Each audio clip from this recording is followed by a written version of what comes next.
Welcome to మా channel. నేను మీ రమాదేవిని. ఈ వీడియో అయితే ఎక్కడ స్కిప్ చేయకుండా చూడండి. ఎందుకంటే నోము విధానం కథ అంతా చెప్తానండి. నిన్నటి వీడియోలో పశువు గౌరీ నోము అలాగే దంపతాంబోళం నోము గురించి అయితే చెప్పాను. ఈరోజు సంపత శుక్రవారం నోము గురించి అయితే చెప్తానండి. పూర్తిగా అయితే నా వీడియో చూడండి. ముందుగా అయితే మనం ఏ పూజ చేసుకున్నా అలాగే ఏ నోము నోచుకున్నా ఫస్ట్ వినాయకుడి పూజ అయితే చేసుకుంటాం కదండి. వినాయకుడి పూజ అయితే అయిపోయిందండి. తర్వాత ఇది లక్ష్మీదేవి పూజ కాబట్టి సంపద శుక్రవారం నోము కదా కాబట్టి లక్ష్మీదేవిని పూజించాలండి. ఒక బ్రాహ్మణులకు 7 కుమారులు అయితే కలరంట. వారికి వివాహం అయిందంట. వారి భార్యలు ఉంచిన తర్వాత వారు వేరు కాపురం అయితే పెట్టారంట. వేరు కాపురాలు పెట్టిన తర్వాత మహాలక్ష్మీదేవి సంచారం చేయడానికి వచ్చిందంటండి. అంటే ఎవరు ఎలా ఉన్నారో ఏంటని చూడడం కోసం, అంటే ఎవరింట్లో ఆవిడ స్థిర నివాసం ఉండాలా అనేసి చూడడం కోసం వచ్చిందంట. అయితే అందులో ఒక కోడలొచ్చేసి పిల్లలకు భోజనం పెట్టి తాను భోజనం తింటుందంట. అంటే పొద్దుట పాచి అది ఏమి తొడవకుండా, స్నానం చేయకుండా. ఇంకొక కోడలొచ్చేసి పిడకలు చేసుకుంటుందంట. వేరే ఒక కోడలొచ్చి పాత గుడ్డలు కుట్టుతుందంట శుక్రవారం. వేరే ఒక కోడలొచ్చేసి పాచి వాకట్లో ఒడ్లు దంచుతుందంట. మరొక కోడలు పాచి వాకిలి తుడవకుండా పిల్లలకు తాను తలంటుకుంటుందంట. ఇలా ఎవరి మట్టుకు అలా చేసుకుంటూ ఉన్నారంటండి ఆరుగురు కూడా. ఇక లాస్ట్‌లో ఆ ఏడో కోడలైన పెద్ద కోడల దగ్గరికి అయితే వెళ్ళిందంటండి. ఆవిడ పెద్ద కోడలైతే ఇంటికి వెళ్ళేసరికి వాకిలి తుడిచి, కల్లాపేసి, ముగ్గు వేసి, ఇల్లు అలికి, ముగ్గు పెట్టి తను స్నానం చేసి పూజ చేసుకుంటుందంటండి. అయితే పెద్ద కోడలు చాలా బీదవారంటండి. వారికి ఒక జతే బట్టలు ఉన్నాయి. ఒకరు ఇంట్లో ఉన్నప్పుడు బట్టలు విడిచి భర్తకిస్తే భర్త ఆ బట్టలు కట్టుకొని అయ్యవారానికి వెళ్ళి వస్తాడంట. అలాగిద్దరూ సహజీవనం సాగిస్తున్నారంట. ఇలా లక్ష్మీదేవి వెళ్ళేసరికి ఆవిడ బట్టలు విప్పి భర్తకు ఇచ్చిందంట. ఒక మూల తలుపు మూల కూర్చుందంటండి ఆవిడ. లక్ష్మీదేవి ఎవరమ్మా లోపల అనేసరికి నాకు ఆకలేస్తుంది అన్నం పెట్టమనంటే నాకు మా పరిస్థితి బాగోదమ్మా. మా భర్త అయ్యవారానికి వెళ్ళారు. వచ్చిన తర్వాత మీకు ఆయన తెచ్చిన పదార్థాలను బట్టి మీకు వండి పెడతాను. అందాక అరుగు మీద కూర్చోండి అని చెప్పిందంట. అయితే బయటకు రమ్మని పిలిస్తే నేను ఇలాగ నా ఒంటిపై బట్టలు లేవు. నా భర్తకి ఇచ్చాను. అందుకని నేను బయటికి రాలేనంటే అప్పుడు లక్ష్మీదేవి ఆవిడకి ఒక వస్త్రం అయితే ఇస్తుందంటండి. ఆ వస్త్రాన్ని కప్పుకొని ఆవిడ బయటకు వస్తుందంట. అప్పుడు ఆమె శుక్రవారపు మహాలక్ష్మి మా ఇంటికి వచ్చింది. ఆమెకు కావాల్సినవన్నీ ఇవ్వమని వర్తనకు చెప్పమని ఆ బ్రాహ్మణ స్త్రీకి చెప్పుతుందటండి. ఆ బ్రాహ్మణ స్త్రీ వెళ్ళి కోమటి ఇంటికి వెళ్ళి మా ఇంటికి శుక్రవారం వరలక్ష్మి వచ్చిందని తెలిపి పప్పు, బియ్యం, మున్నగు వంటకాలు పదార్థాలన్నీ ఇమ్మని కోరద్దంటండి.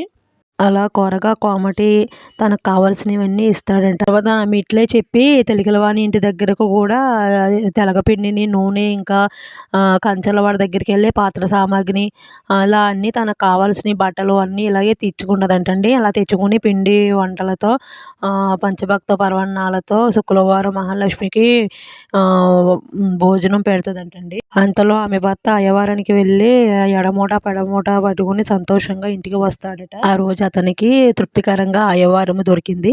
అతనికి ఆమె భోజనము వడ్డించక దానిని భుజించి అతడు నువ్వు బయటికి వెళ్ళి అయ్యవారము చేసి వస్తేనే కానీ నీకు ఇవన్నీ దొరకవు కదా, నువ్వు ఇవన్నీ ఎలా వండేవు, నీకు ఎక్కడివి అన్నీనని భార్యని భర్త అడుగుతాడంటండి. అప్పుడు ఆ బ్రాహ్మణ స్త్రీ మన ఇంటికి శుక్రవారపు మహాలక్ష్మీదేవి వచ్చిందని చెప్తుందట. అంతలో శుక్రవారం వరలక్ష్మీదేవి వచ్చి నేను ఇంకా వెళ్ళలేదని చెప్తే అయితే సాయంత్రం రాత్రి కూడా భోజనం చేసి వెళ్దువు కానీ అని చెప్తుందంటండి ఆ బ్రాహ్మణ స్త్రీ. అప్పుడు సాయంత్రం కూడా భోజనం చేసిన నైట్ కూడా భోజనం చేసిన తర్వాత ఇంక చీకటిని ఎక్కడికి వెళ్తావమ్మా, ఇక్కడే ఉండిపో అని పడుకోమని పొద్దుటే లేసి వెళ్దావు అని బ్రాహ్మణ స్త్రీ లక్ష్మీదేవికి చెప్తుందంటండి. అక్కడే లక్ష్మీదేవి నిద్రపోతుందంట. అలా నిద్రపోయిన మహాలక్ష్మీదేవికి సగం రాత్రి అయిన తర్వాత కడుపు నొప్పి వస్తుందంటండి. అప్పుడు ఆ బ్రాహ్మణ స్త్రీకి తెలుపుతుందంట. అయితే ఈ రాత్రి వేళ చీకట్లో బయటికి వెళ్ళొద్దమ్మా, ఇంట్లోనే ఒక మూల కూర్చో అని చెప్తుందంటండి. అలా మహాలక్ష్మీదేవి అలా 4 మూలలా కూర్చుంటుందంట. అలా తెల్లవారుతుందంట. తెల్లవారిన తర్వాత మహాలక్ష్మీదేవి అయితే వెళ్ళిపోతుందట. ఎప్పటిలాగానే లేవంగానే ఆ బ్రాహ్మణ స్త్రీకి ఇల్లు శుభ్రం చేసుకునే అలవాటు అయితే ఉంది కదండి. అలా చీపురు పట్టుకుని ఆవిడ మహాలక్ష్మీదేవి ఇలా నైట్ అయితే కూర్చుంది కదా, శుభ్రం చేద్దాం అనేసి వెళ్ళేటప్పటికి అలా 4 మూలల బంగారు కుప్పలు అయితే ఉన్నాయంటండి. అలా చూసి ఆమె మహానందం పొంది భర్తకైతే చెప్పిందంటండి. ఆ మహాలక్ష్మీదేవికి మనపై దయ అయితే కలిగింది. మనకి ఇంకా అన్ని మంచి రోజులే వస్తాయని ఇద్దరు సంతోషపడ్డారట. మహాలక్ష్మీదేవికి మనపై దయ కలిగింది కాబట్టి మనం భార్యాభర్తలు ఇద్దరం కూడా సంపద శుక్రవారం నోము నోచి భాగ్యవంతులు అవుదాం అనేసి సంపద శుక్రవారం నోము అయితే నోచుకుంటారంటండి. ఇదండి సంపద శుక్రవారం నోము కథ అయితే. మీకు కనుక తెలిసినట్టయితే నాకు కామెంట్లో చెప్పండి. ఈ నోముకు ఉద్యాపన ఏమిటంటే ప్రతి శుక్రవారం ఉదయంనే స్నానం చేసి లక్ష్మీదేవిని కొలిచి ఒంటిపూట భోజనం చేసి అట్లు 5 ఏండ్లు తరువాత ఒక శుక్రవారం నాడు 5గురు పేరంటాండ్లకు తలంటి నీళ్లు పోసి భోజనం పెట్టి 5 రవికెల గుడ్డలు దక్షిణ తాంబూలాలతో ఇవ్వాలంటండి. పద్ధతి తెప్పిన ఫలము తప్పునంటండి. ఇదండి నా వీడియో నచ్చితే లైక్ చేయండి, షేర్ చేయండి, సబ్స్క్రైబ్ చేసుకోవడం మాత్రం మర్చిపోకండి. 5గురు పేరంటాళ్ళకి ఇలా పసుపు రాసండి, బొట్టు పెట్టి గంధం పెట్టి దారం వేసి ఇలాగా వాయనం ఇవ్వాలండి. ఈ వాయనం ఇచ్చినప్పుడు అయితే ఏమంటారో నేను వీడియోలో మీకు చెప్తారండి. నేనైతే అది వినిపిస్తానన్నమాట. అలాగే నా వీడియోస్ కానీ నా వాయిస్ కానీ మీకు ఏమైనా ఇబ్బందిగా అనిపిస్తే మరి నేనేం చేయలేనండి. ఎందుకంటే నేను ఎలా అయితే తీస్తానో అలాగే పెడతాను. అలాగే నా వాయిస్ ఎలా అయితే ఉంటుందో అలాగే నా వాయిస్ ఇస్తానండి. దీంట్లో అయితే మరి నేను మార్పులు షేర్పులు అయితే నేను ఇంకేమి చేయలేను. ఒకవేళ నా వాయిస్ ఇబ్బందిగా ఉంటే మరి చూడడం అయితే మానేయండి. నేనైతే ఏం చేయలేను మరి. ఇందమ్మ వాయనం ఇస్తానమ్మ వాయనం పుచ్చుకుంటాను. ఇస్తానమ్మ వాయనం ఇస్తానమ్మ వాయనం పుచ్చుకుంటానమ్మ వాయనం. ఈ వాయనం ఎవరిది? పార్వతి పరమేశ్వరుడి. ఈ వాయనం ఎవరిది? పార్వతి పరమేశ్వరుడి. ఈ వాయనం ఎవరిది? పార్వతి పరమేశ్వరుడి. ఇదండి వాయనం ఇస్తున్నప్పుడు ఇలా అంటారు. ఇందమ్మ వాయనం అంటే అమ్మ వాయనం అని ఒకరు అంటారు. ఇస్తానమ్మ వాయనం అని అంటే ఇస్తే పుచ్చుకుంటానమ్మ వాయనం అంటారు. ఈ వాయనం ఎవరిది అమ్మ అంటే పార్వతీ పరమేశ్వరుది అంటారండి. ఈ విషయం చాలామంది ముత్తైదులు అందరూ తీసుకుంటాం, ఎప్పటికప్పుడే మర్చిపోతామండి. ఎవరికి సరిగా గుర్తుండదు.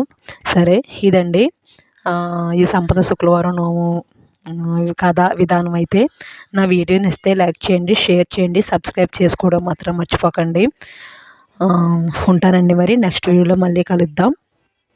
అలాగే నా వీడియోని ఇప్పటివరకు ఎవరో సబ్స్క్రైబ్ చేసుకున్న వాళ్ళు ఎవరైనా ఉంటే సబ్స్క్రైబ్ చేసుకోండి. ఇలాంటి వీడియోలన్నీ ఫర్దర్గా తెలుపుతాను. మళ్ళీ చెప్తున్నానండి, నా వీడియోలు కానీ నా వాయిస్ కానీ ఇబ్బందిగా ఉంటే చూడొద్దండి. ఇబ్బందిగా లేని వాళ్ళు ఎవరైనా ఉంటే చూడండి, లైక్ చేయండి, కామెంట్ పెట్టండి. ఓకే ఉంటానండి. Bye bye. నెక్స్ట్ వీడియో మళ్ళీ కలుద్దాం.